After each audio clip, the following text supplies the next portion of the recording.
At first, you might think it's a cold, and it could be, but COVID-19 could escalate. Here's what you need to know. According to the World Health Organization China Joint Mission on COVID-19, as of February 20th, 80% of laboratory-confirmed cases were mild to moderate, 14% were severe, and 6% were critical.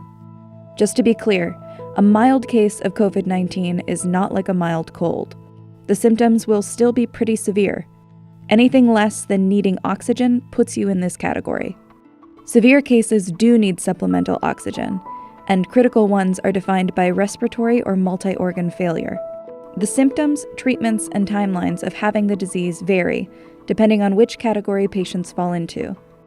So let's break down what having COVID-19 looks like day to day for each level of severity.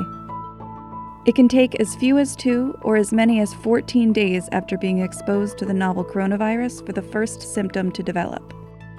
This is when it might feel like a cold or the common flu. Many patients develop fevers early on. The World Health Organization China Joint Mission saw that about 88% of people who had COVID-19 had a fever. Another study out of China showed that while only 44% of patients had a fever on admission to a hospital, 89% eventually developed one. But there have been some cases that led with gastrointestinal symptoms.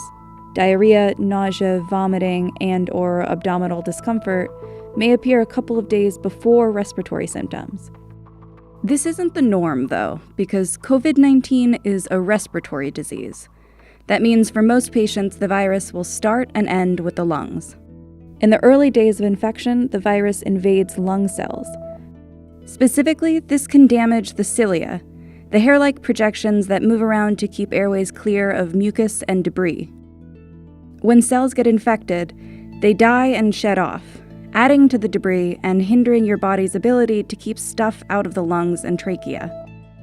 The inflammation causes damage, and damage causes more inflammation, and this cycle could continue until there's no healthy tissue left. And inflammation might explain why a dry cough is one of the most common symptoms. Same goes for shortness of breath and phlegm production. Other symptoms that can appear around this time are fatigue, sore throat, headache, joint or muscle pain, chills, and a runny nose. By day 5, patients with pre-existing conditions might find that they have trouble breathing, and it usually takes about 7 days for a person to go to a hospital. Mild cases, though, usually clear up by this time. But those with moderate to critical cases will have developed pneumonia, which can range from non-life-threatening to severe. Recovery time for these patients could be anywhere from a few days to weeks. For some severe and critical cases, though, symptoms can escalate into acute respiratory distress syndrome. ARDS is an illness that happens when fluid builds up in the lungs. Inflammation triggers a flood of immune cells that are meant to target the infection. They're usually isolated to infected areas, but sometimes the body goes overboard, which is when the immune cells start killing anything in their path, including healthy cells. ARDS is often fatal. In critical cases, it can lead to respiratory failure, requiring advanced life support, and this is most likely when patients head to the ICU. ARDS treatment includes supplemental oxygen and mechanical ventilation. The goal is to get more oxygen into the bloodstream, since the lungs can't. When this treatment doesn't work, the lungs are basically too flooded to get any oxygen into your bloodstream. That's the cause of most COVID-19 deaths. And even when a patient survives this phase, they could be left with permanent lung damage.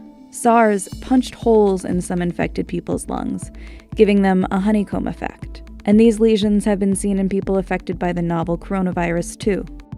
Early studies found that most people who die of the disease will do so within 14 to 19 days. And on average, people who recover are released from the hospital after 2.5 weeks. But with the most critical cases, recovery could take months. Once a patient is in the recovery period, it's possible that they could still be contagious.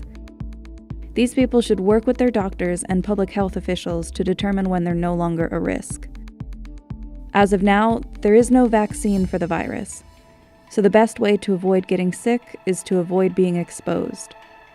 COVID-19 spreads easily from person to person through coughing and sneezing, So wash your hands often and avoid close contact with people who are sick. And clean and disinfect surfaces that you use daily. COVID-19 should be taken seriously, but most cases are survivable. So stay home, stay clean, and don't panic.